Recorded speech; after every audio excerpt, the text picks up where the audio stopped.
Hola a todos, ya estamos aquí otra vez del canal de Óscar Lavalle, pues hablando un poquito de lo que más nos gusta, los trenes en miniatura. Y en este caso vamos a hacer un vídeo un poco distinto a lo habitual y vamos a traer dos modelos, como ya estáis viendo, distintos, de distintos fabricantes, pero que ambos modelos son muy interesantes, se complementan muy bien y pueden dar muchas horas de diversión. Es por un lado el tractor de maniobras 10300 de Renfe, ofrecido por Arnold hace ya unos años, y por otro lado tenemos las plataformas M1 de Renfe que nos ofrece la marca Fleischmann y que en esta ocasión son un modelo que prácticamente corresponde al 100% con el modelo real. Han habido muchos intentos de reproducción, pero en ningún caso se trataba del modelo que tenía Renfe. En esta ocasión sí lo es, y por eso tiene cabida en el canal. El modelo de Arnold hace ya años que ha salido, fue el lanzamiento de la campaña de Navidad de 2018. Toda la gente que lo quiera tener supongo que ya lo tendrá, por tanto pocas cosas nuevas vamos a descubrir sobre él, pero por supuesto, pues como es un modelo de Renfe y además desde mi punto de vista muy sugerente, tiene cabida también en el canal. Así que vamos a ir viendo los dos modelos y luego los disfrutaremos un ratito en la maqueta.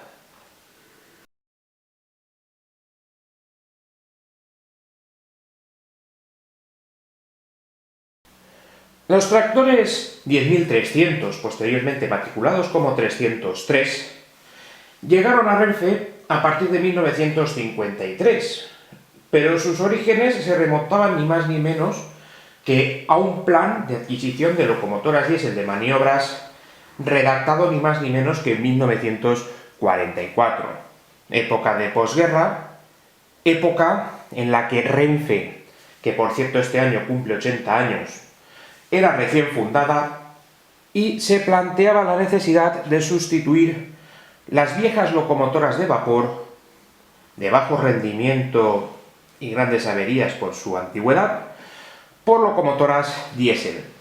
Ya en 1944 la tracción diésel comenzaba a demostrar su validez una vez resueltos los problemas de transmisión. Evidentemente, debido a las grandes cargas, una transmisión mecánica con embrague, similar a la de un camión o a la de un coche, no sería válida, ya que los elementos de fricción no soportarían las cargas. También el hecho de que existan engranajes y elementos móviles no supone problemas de desgaste que a la larga se traducirían en averías. A principios del siglo pasado se investigaron varias maneras de resolver este problema. Por un lado, la tracción diésel eléctrica, en la que el motor diésel genera la electricidad necesaria para accionar un motor eléctrico o varios motores, que son los que realmente mueven la locomotora. Es la solución actualmente más extendida en todo el mundo y que desde el primer momento demostró ser muy fiable. Por otro lado tenemos la transmisión hidráulica, que es un invento que procede de Alemania y que en este caso es el motor diésel el que transmite el movimiento a las ruedas, pero sustituimos el embrague de fricción por un elemento hidráulico que permite transmitir el movimiento a través de un fluido, en este caso es aceite. De esta manera evitamos los problemas de desgaste por rozamiento y conseguimos una transmisión que además tiene un rendimiento muy decente, que incluso permite mejores prestaciones en algunos casos que en la tracción diésel eléctrica. Han habido tractores con ambas tecnologías y en Renfe se experimentaron las dos tecnologías. Por una parte los tractores 10300, 10400, que fueron derivados de estos. tuvieron transmisión eléctrica, y luego llegaron los tractores alemanes de la serie 10.500 con transmisión diésel hidráulica.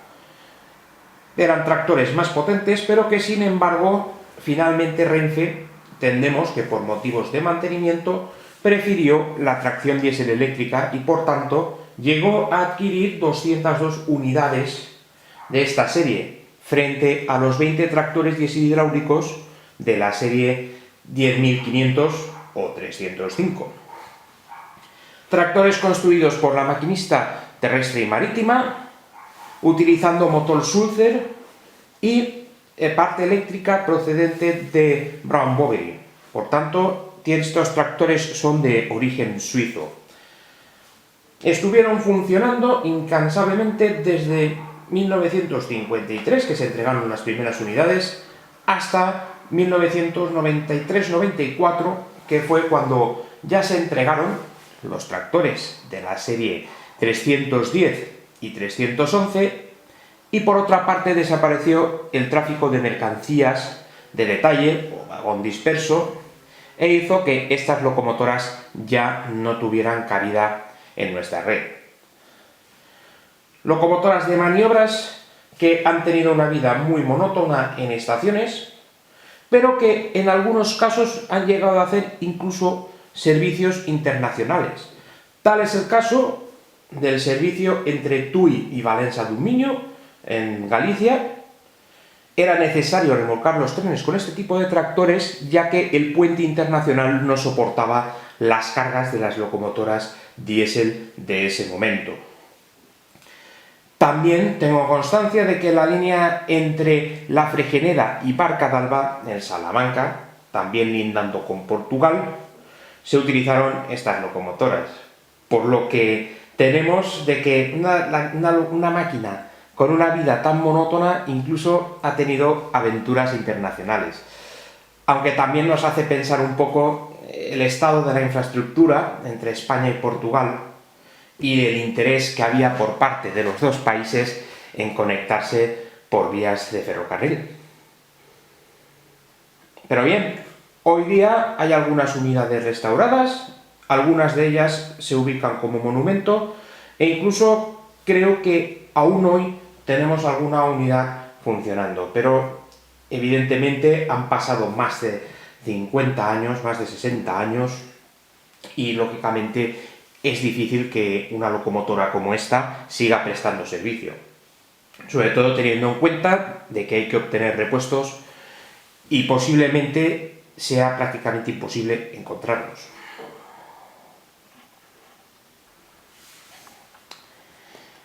Este modelo de Arnold fue presentado por primera vez, creo recordar, en 2015. Y de 2015 a 2018 pasaron muchas cosas en la matriz británica. Estuvo a punto de quebrar, hicieron plan de reestructuración, cerraron las instalaciones heredadas de Electrotren de Alcalá de Henares y centralizaron la actividad en el Reino Unido. Todo ello hizo de que estos modelos empezaran a salir al mercado en una fecha tan tardía como diciembre de 2018. Pero bueno, llegaron a salir y se pudieron comprar en su momento, que como era de esperar, al menos la versión más habitual, que era la verde con raya amarilla, desapareció rápidamente de las tiendas.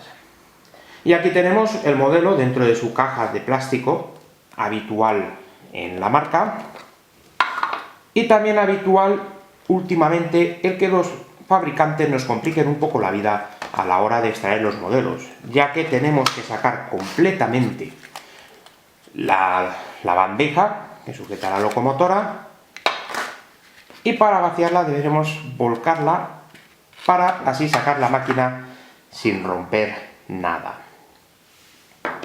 Dentro de la caja tenemos el despiece de la locomotora, plegado como si fuera un mapa de carreteras, ya que no nos da mucho más espacio la caja, y en este manual se nos indica de forma muy clara cómo instalar el decodificador en su interior. Es sencillo, pero deberemos ir con cuidado para no romper algunos de los detalles que realmente son frágiles.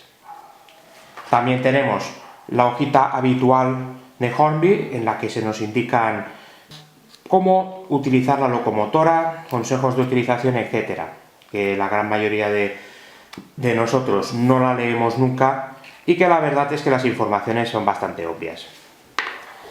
Si vemos el modelo, teniéndolo en las manos, nos sorprende el detallado, la finura de ejecución de los detalles e incluso el peso, porque la carrocería de la locomotora está realizada en metal. El acabado es perfecto, de pintura y tampografía, y tenemos las barandillas de los extremos que están ejecutadas en plástico flexible, lo que nos permite manipularla con cierta confianza, aunque evidentemente nunca deberemos coger la locomotora desde las barandillas.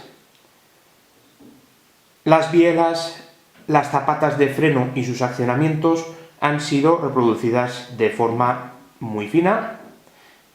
Tenemos el frontal de la locomotora con su característica topera, la rejilla, el faro, que por cierto las luces de este modelo son reales y se invierten según el sentido de la marcha. Tenemos el otro extremo del tractor. Estos tractores reproducen la segunda serie, que por tanto corresponden a los tractores entregados a partir del número 20, ya que la parte trasera es diferente y la topera también. Este tractor tiene como inconveniente el hecho de que las escaleras de acceso a las cabinas se desprenden de forma muy sencilla y por tanto deberemos pegarlas con cianoacrilato y con sumo cuidado para no estropear el acabado de la locomotora. Esto va a pasar nada más sacar la locomotora de la caja, por lo que incluso puede ser interesante pegar estos elementos antes de utilizar el modelo y de esta manera no perderlos en la maqueta. Bien. Técnicamente a este modelo en principio no se le podría rechazar nada. Tenemos construcción metálica prácticamente integral, lo que aporta gran peso al conjunto.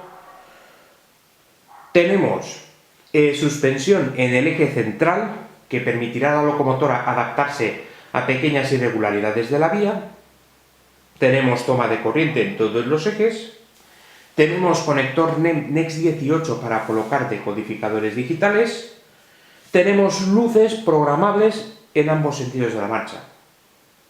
Técnicamente la locomotora podría decirse que es excelente, pero lo cierto es que algunos modelos dieron problemas a sus propietarios. Y uno de los problemas principales que tuvieron algunas unidades era el calado de los ejes. Y es que las ruedas, esta rueda y la otra, deberá ir una rueda adelantada 90 grados respecto a la otra. Esto lo veremos en la posición de los contrapesos, que como podemos ver en esta rueda se encuentra horizontal y si le damos la vuelta en esta rueda lo tenemos vertical.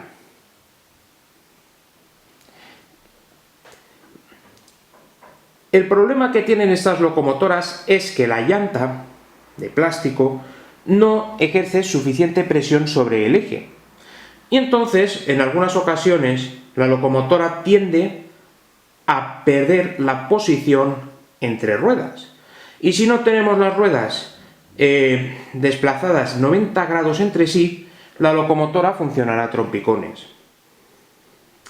Existe una manera de solucionarlo y es inmovilizar el eje con un dedo simplemente y con el otro dedo vamos moviendo la rueda hasta tener la posición.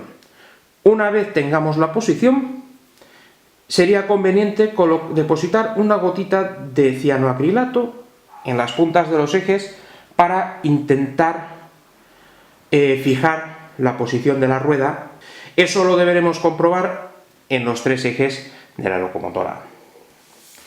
Por otra parte, las tomas de corriente no son muy efectivas y entonces la locomotora deberá circular sobre vías perfectamente colocadas y además perfectamente limpias. De lo contrario, será difícil realizar maniobras a velocidades reales.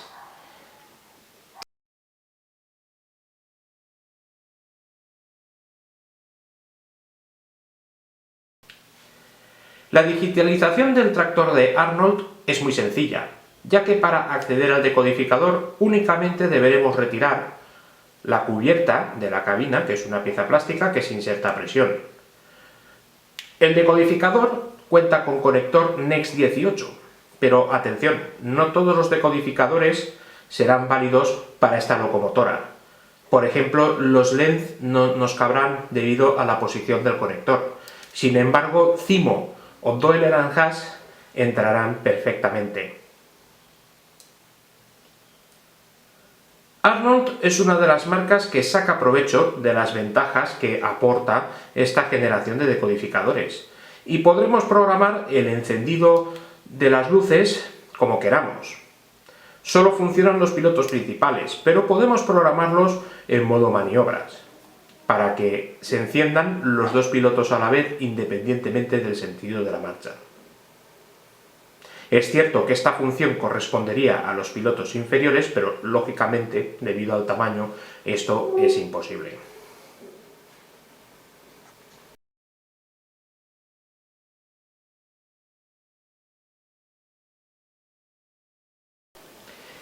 Respecto al funcionamiento, la locomotora es muy silenciosa y suave. Su peso es bastante correcto para el tamaño que tiene el modelo. Incluso comparando con otras locomotoras ligeramente mayores en tamaño, como la 308 de StarTime, vemos que su peso no se va demasiado de lo que nos ofrece el modelo mayor. Sobre la vía, la capacidad de carga es bastante decente. No le vamos a hacer la prueba de carga habitual, ya que no tiene sentido, siendo un tractor de maniobras, pero sí en llano, y vemos que es capaz de mover con soltura una composición de 9 vagones cerrados.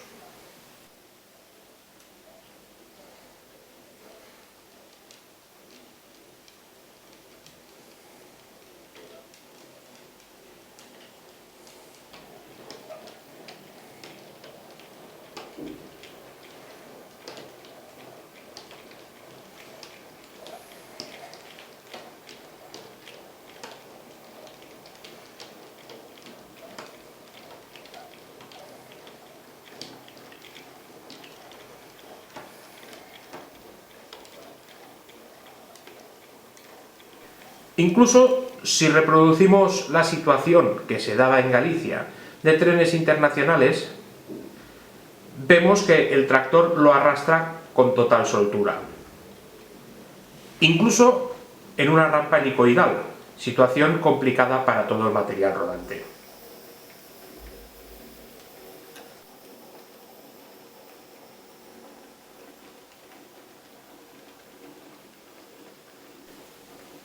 Sin embargo, no todo es perfecto con esta locomotora. Y a lo comentado anteriormente sobre el posicionado de las llantas en los ejes, tenemos la debilidad de las tomas de corriente, que como podemos ver, incluso en vías correctamente instaladas, falla de vez en cuando. Es muy importante, pues, cuidar al máximo la limpieza de las vías para obtener el mejor rendimiento de la locomotora. Cierto es que realizando maniobras a mayor velocidad, este problema desaparece, pero evidentemente el encanto del modelo también desaparece.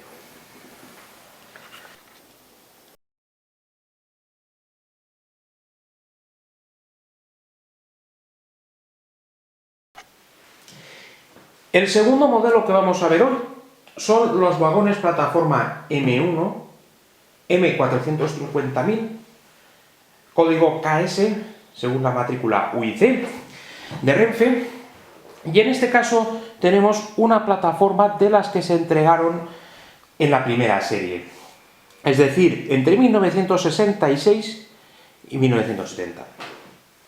Renfe, con la entrada en vigor del plan decenal de modernización, empezó a adquirir vagones de nueva generación. Hasta los años 60 los diseños de los vagones españoles eran autóctonos, pero a partir de dicha fecha Renfe empezó a utilizar diseños normalizados por la UIC para la mayoría de series de nueva construcción.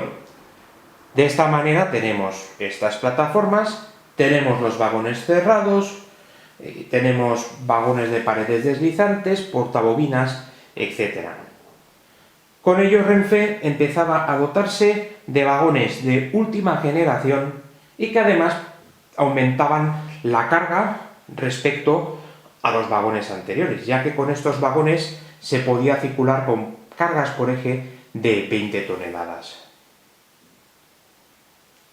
Estos vagones fueron construidos por la industria nacional y se construyeron 700 unidades por parte de Renfe y Transfesa también adquirió 150 unidades que posteriormente pasaron a propiedad de Renfe.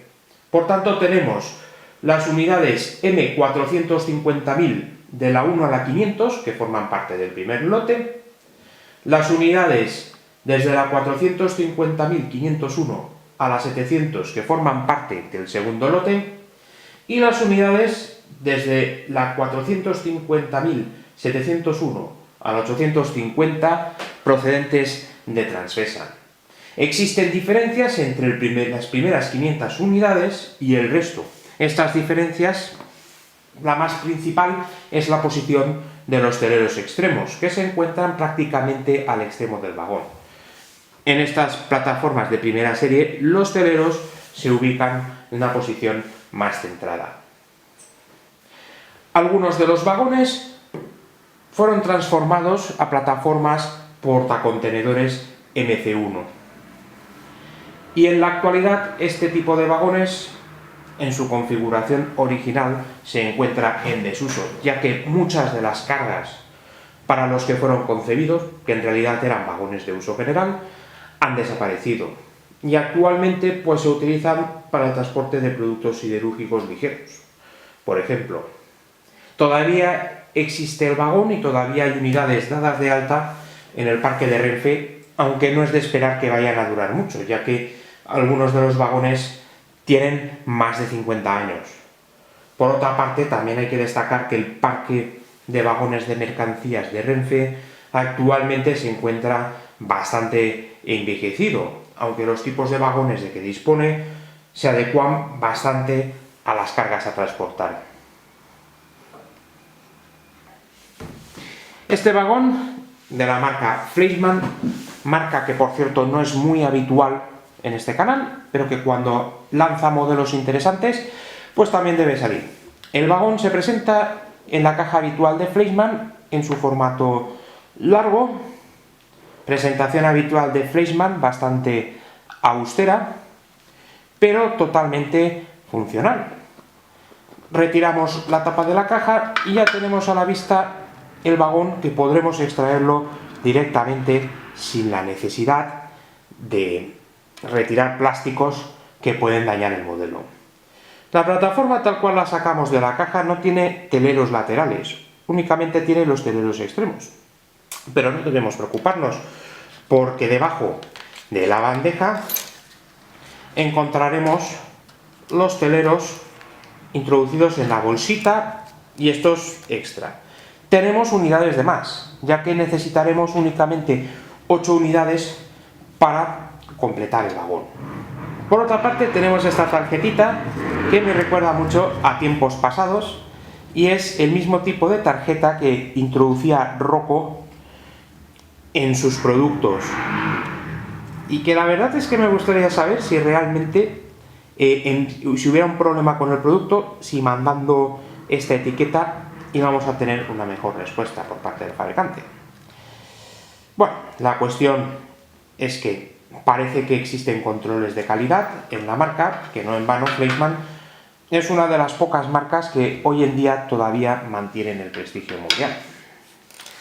Y bien, tenemos aquí la plataforma que, como habitualmente pasa en los vagones de Fleischmann, destaca por su ligereza, pero también por su correcto acabado. Tenemos una tampografía perfecta en los laterales. Sí que es cierto que la posición de alguna inscripción la hubiera variado. El RN no es necesario ya que tenemos el logotipo de Renfe. La matrícula U y C la hubiera puesto aprovechando todo el panel que existe en este extremo.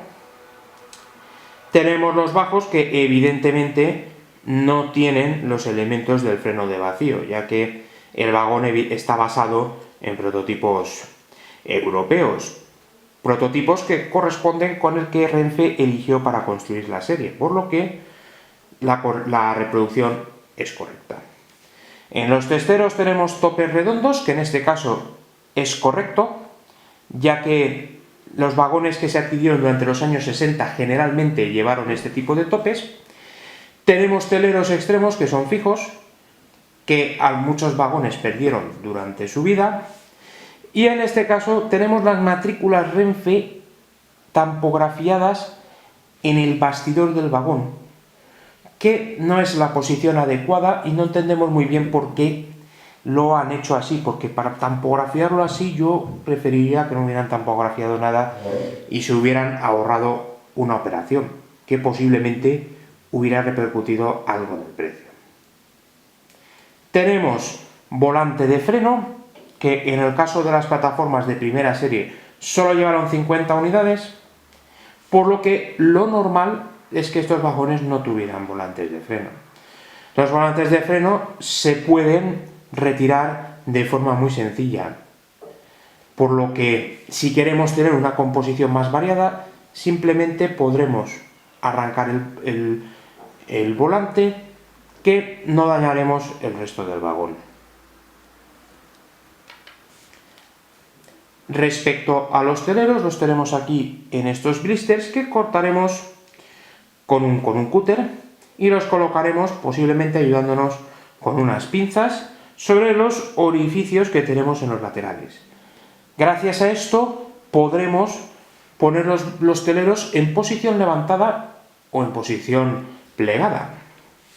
Una vez hemos realizado esta operación, el vagón lo podemos guardar en su caja y, extrayéndolo de la misma, vemos el resultado final, que es muy interesante. También es interesante que el fabricante haya pintado el piso de un color clarito, el cual pide a gritos un envejecimiento. Posiblemente el resto del vagón también pida ser envejecido, aunque yo, por ejemplo, prefiero dejar los modelos en estado original. La rodadura de estos vagones es Fleischmann, no hace falta explicar más. Y los enganches con cinemática de enganche corto. Estos vagones descargados, la verdad es que quedan un poco sosos, pero existe la posibilidad de realizar cargas que además nos aportará un juego adicional a estos vagones. Una forma muy sencilla de realizar una carga para estas plataformas es tubos partiendo de pajitas, que en este caso de color azul, y que se adaptan perfectamente al piso del vagón y nos da una imagen muy convincente del mismo. Por supuesto, existen cargas comerciales que se adaptan a este tipo de plataformas, se podrían llegar a cargar contenedores e incluso vehículos, pero yo por mi parte prefiero cargar tubos, ya que es la carga más económica que podemos introducir en este vagón. En el aspecto negativo tenemos que destacar en principio solo uno, y es que la matriculación no corresponde con el tipo de vagón, ya que se ha matriculado en la segunda serie cuando el vagón corresponde a la primera serie. Ha sido un despiste del fabricante, información incorrecta, no lo sabemos, pero es una pequeña incorrección que deberíamos destacar, aunque desde mi punto de vista no estropea el conjunto, ya que una vez colocamos los vagones sobre las vías, difícilmente vamos a poder ver ese detalle.